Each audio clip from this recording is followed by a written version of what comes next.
17. To the way station. Meg McCaffrey eats my bread. I cry gully tears. Heloise and Abelard knew where to go. They circled the way station roof until a section of shingles slid open, allowing the griffins to spiral into the great hall. They landed on the ledge, side by side in their nest, as Josephine and Leo scrambled up the ladders to join us. Josephine threw her arms first around Heloise's neck, then Abelard's. "Oh, my sweetheart, you're alive!" The griffins cooed and leaned against her in greeting. Josephine beamed at Meg McCaffrey. "Welcome, I'm Joe." Meg blinked, apparently not used to such an enthusiastic greeting. Calypso half climbed, half tumbled from Heloise's back. She would have toppled off the ledge if Leo hadn't caught her. "Whoa, Mamacita," she said. "You okay?" She blinked sheepishly. "I'm fine, don't fuss, and don't call me." She crumbled against Leo, who struggled to keep her upright. He glared at me. "What did you do to her?" "Not a thing," I protested. "I believe Calypso managed some magic."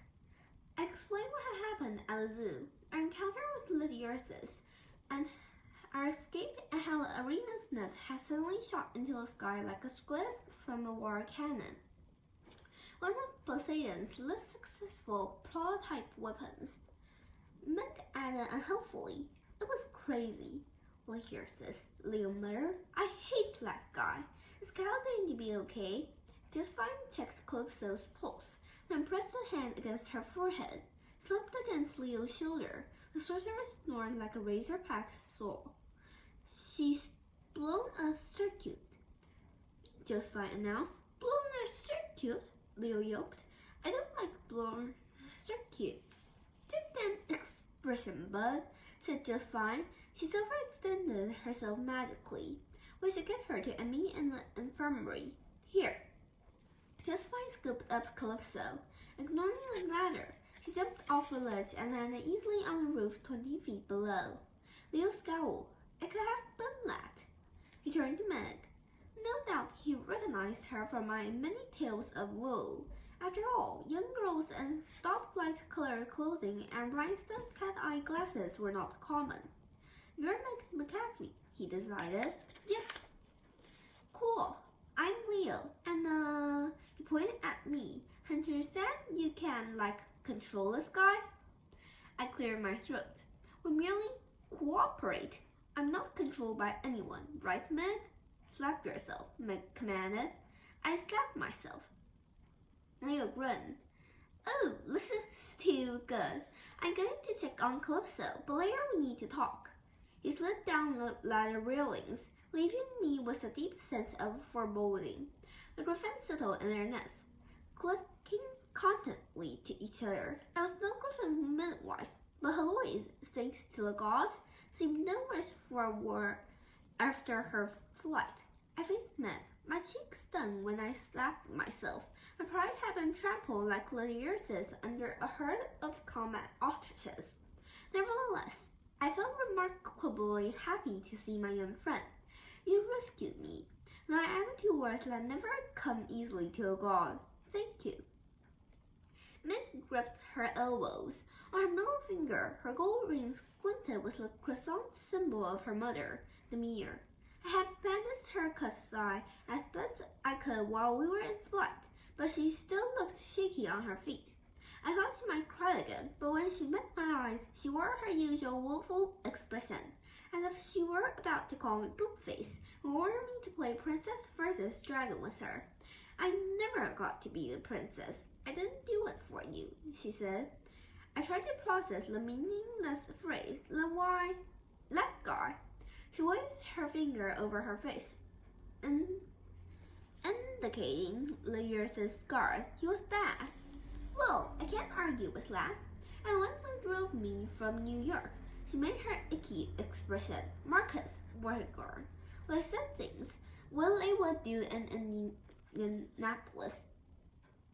She shook her head. "Bad things." I wondered if Meg knew that Marcus and Vortigern had been beheaded for letting her escape. I decided not to mention it. and Meg was really curious. She could check clear Facebook status updates. Next to us, the Griffins snuggled in for a well-deserved rest. They tucked their heads under their wings and purred, which would have been cute if they didn't sound like chainsaws. Meg, I faltered.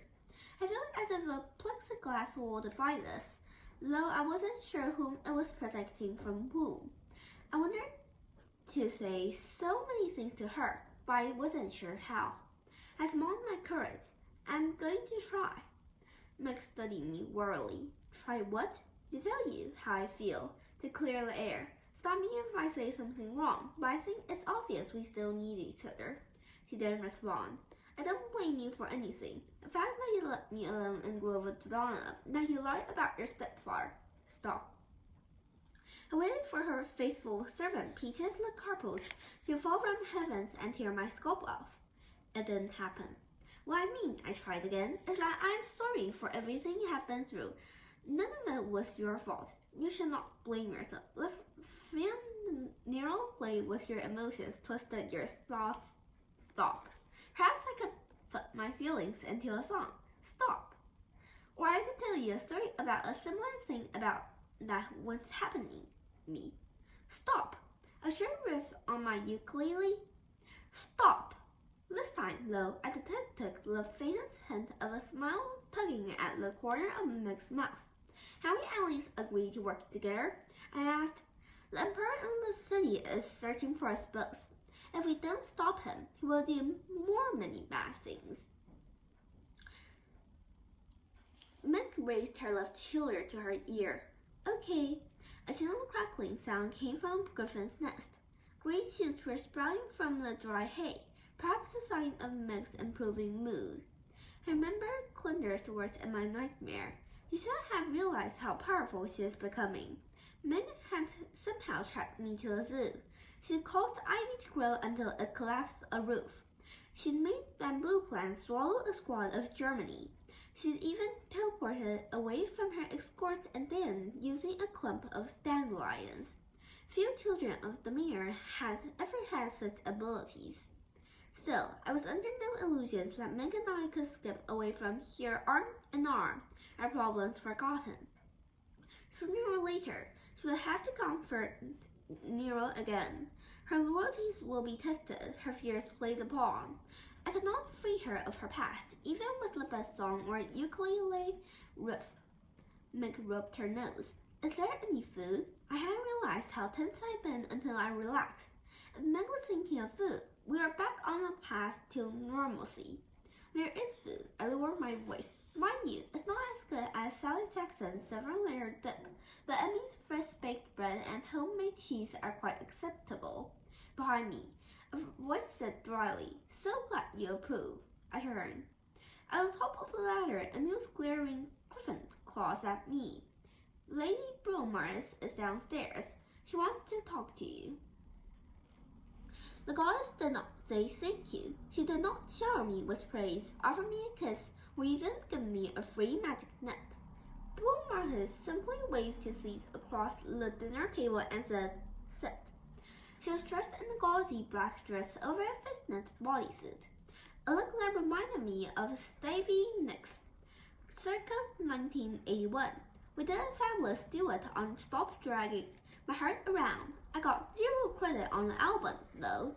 She propped her leg boots on the dining table as if she owned the place, which I guess she did, and twirled her amber braid between her fingers. I checked my seat, Meg's, for any string-activated explosive devices. But without Leo's expert eye, I couldn't be sure. My only hope. Bro Marcus looked distracted, perhaps too distracted for her usual fun and games. I sat. Happily, my glucose did not explode. A simple meal had been laid out. More salad, bread, and cheese. I hadn't realized it was lunchtime, but when I saw the food, my stomach growled. I reached for a loaf of bread. Emmy pulled it away and gave it to Meg. Emmy smiled sweetly. Apollo, I wouldn't want you to eat anything that's only acceptable. There's plenty of salad, though.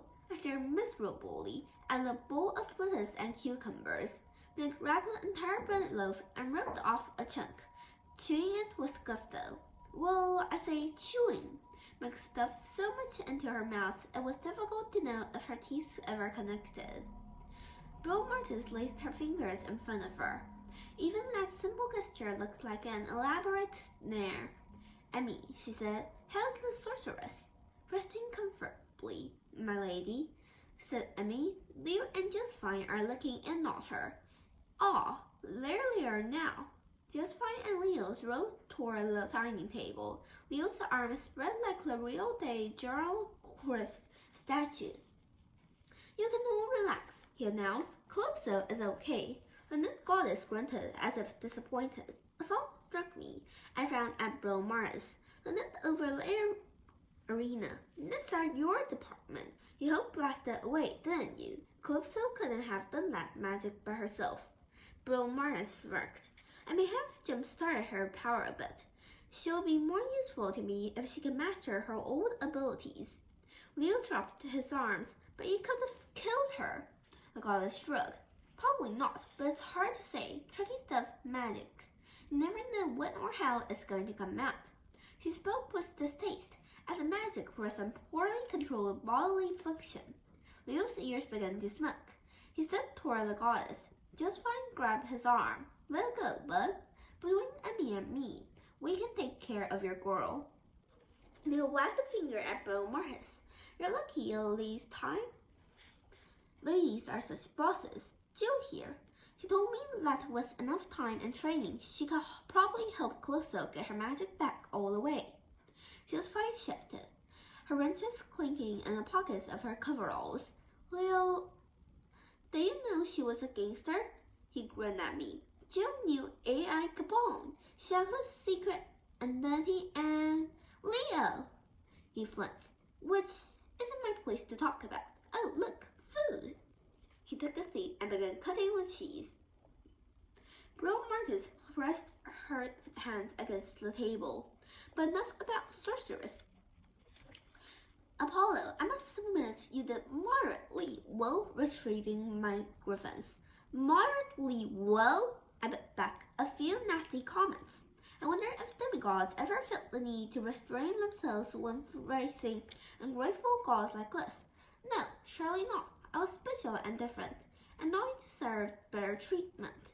So glad you approve, I muttered. Bro Martis' smile was thin and cruel.